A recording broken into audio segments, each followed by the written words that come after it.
Mike Owens with Inside Fighting, kind enough to be joined by Hyder Amil, a Hyder Amil's resident nonetheless in sunny Las Vegas ahead of his UFC 317 fight with Jose Delgado. Hyder, good to see you. How are things? How's Las Vegas been so far? Las Vegas has been great. It's not as hot as I thought it would be, so that's another really good thing. But yeah, thanks for coming back. The pleasure's all ours. Is this hotter than the Bay Area at the moment?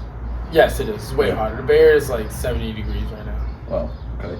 Who have you brought out so far, and who are you expecting? We talked a little bit off camera, but give the fans an idea of. So for my corners, I have Gilbert Melendez, Muay Thai coach BB Etzler, and my boxing coach Jairo Escobar.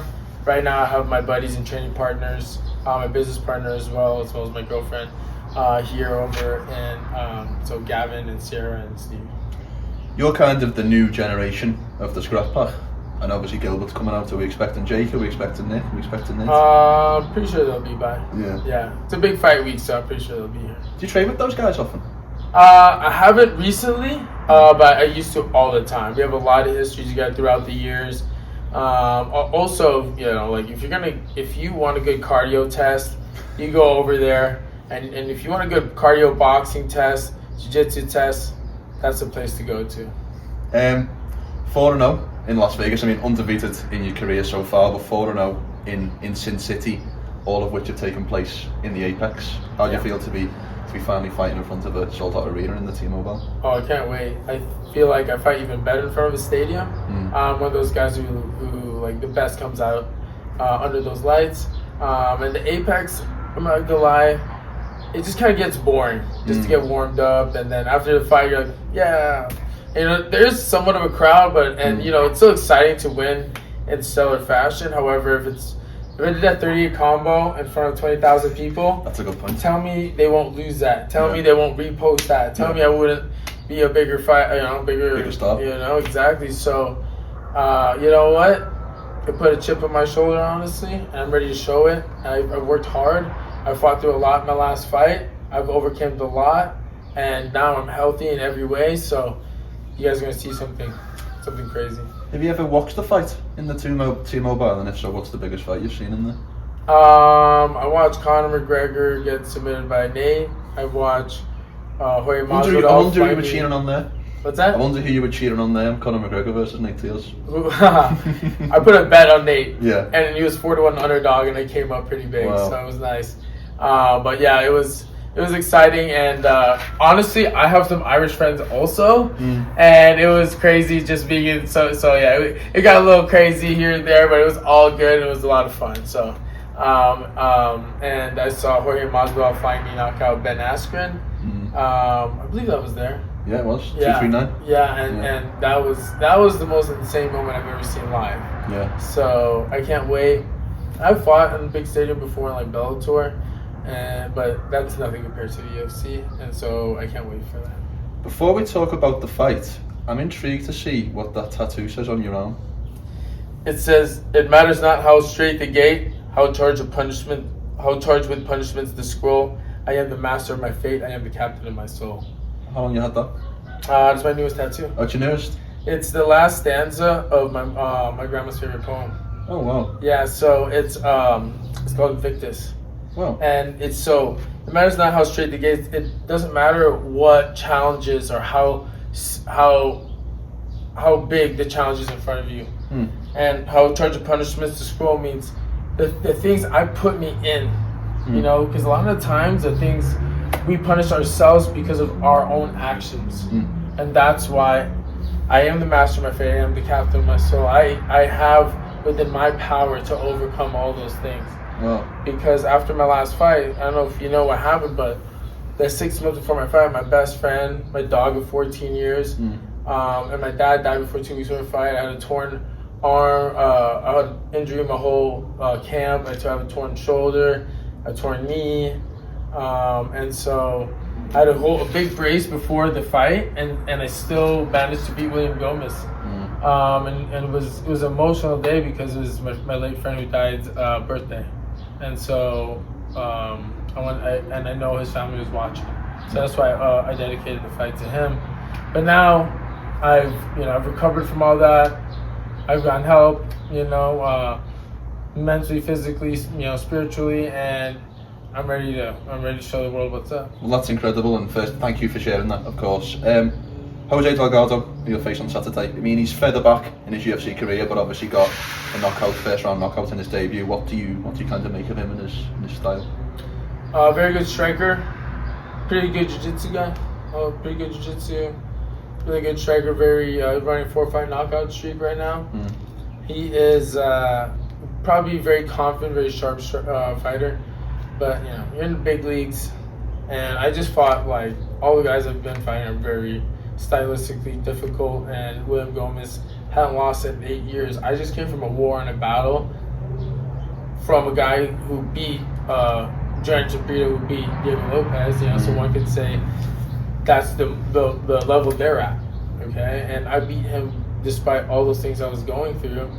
And now that I am recovered and gone through a war like that, because that gives you a lot of experience as well, I feel like, and I've been there mentally, I feel like that's what's going to give me that chance fight. This feels like International Fight Week, massive card, massive main event. This feels like an real opportunity for you to announce yourself on the world stage. Would you agree? Yes. Also getting onto the Apex as well, which is a big factor.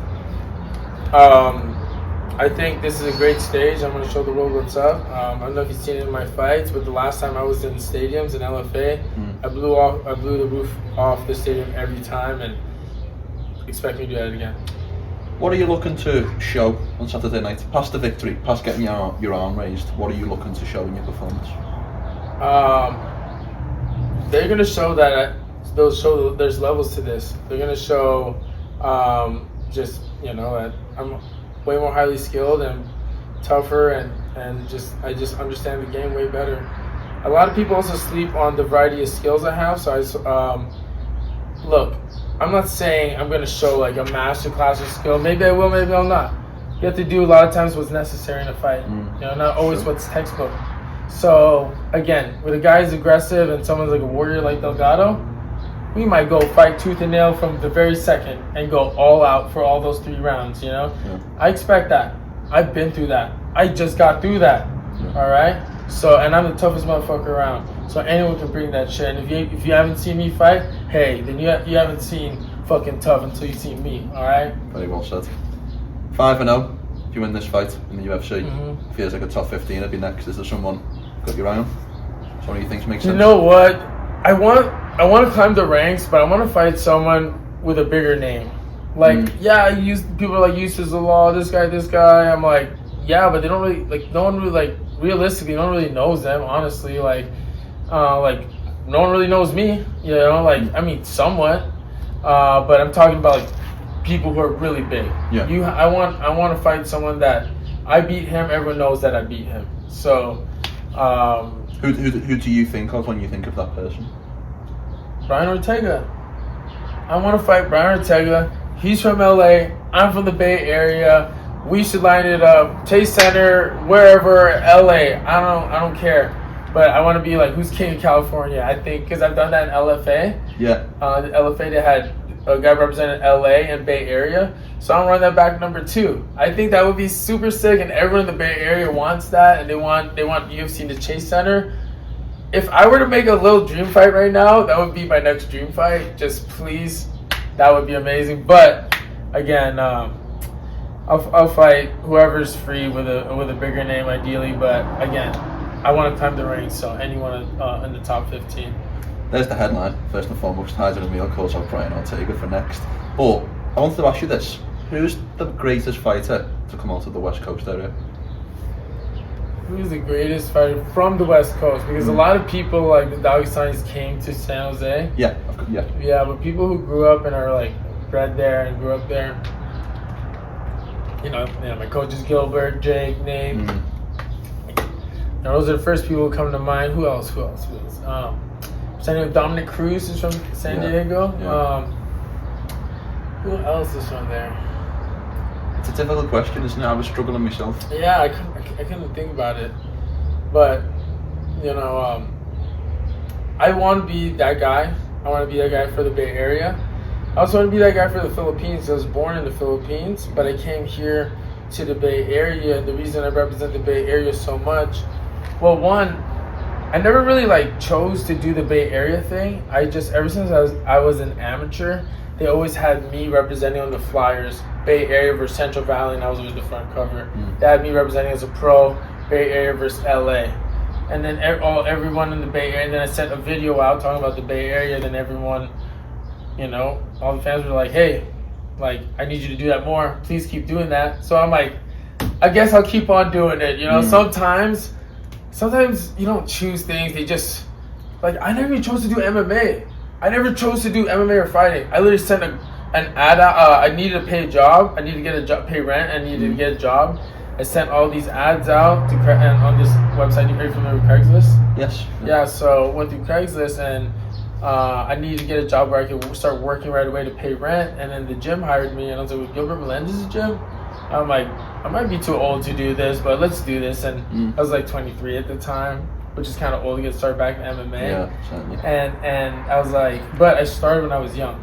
I started when I was really young, like 10, 12, doing kickboxing, wrestling, and had my first MMA fight when I was 17. And I played other sports as well. I was just a troubled kid and fell out of it, and then started trying to go to school and work. But then I saw all these people that I used to whoop on as a kid, like doing good, like with gyms and in their careers. I was like, I'm gonna get like. And so when I got back to, and again, I was 210 pounds, bro, at my frame, 210 pounds, right? Really? Wow. I didn't work out. I didn't do anything.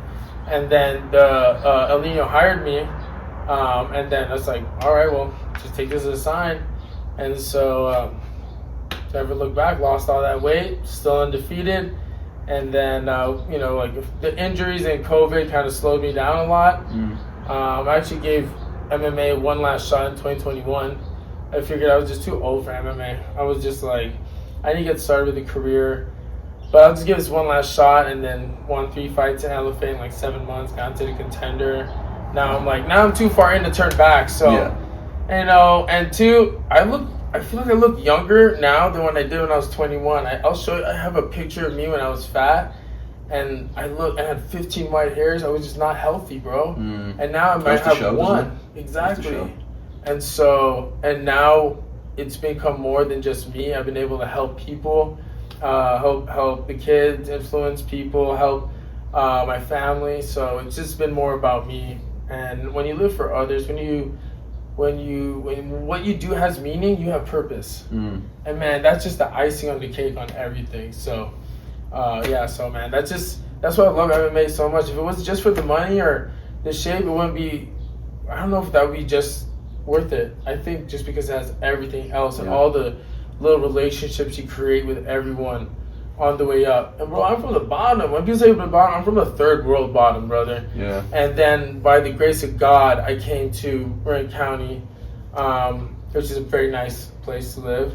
And so I know what it's like to have it hard, but I also have the standards of wealthy people, because I grew up around wealthy people.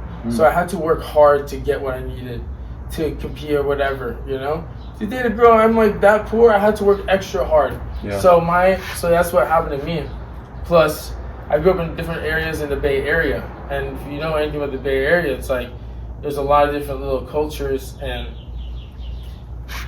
people. And when you're different, you know, my name's Hyder Amil. I'm half Filipino, but a lot of people also don't know I'm like Indian and like Central Asian, like from Uzbekistan and stuff like that. And so, or Uzbek, Turkish and Turkic people. Okay. That's why I'm a good wrestler. And then if you see, my brothers are huge, like 6'5", 6'2", really? They're big. And my uncle's 6'6", they're all big, all right? And so, but my mom's Filipino, that's fine, small, all right? So, but... You got your mom's genes. Yeah, I got a mixture, but it's like I got the Mastiff with the Terrier. I feel like I'm like a pit bull. And now that I have like the big man strength with the Terrier speed.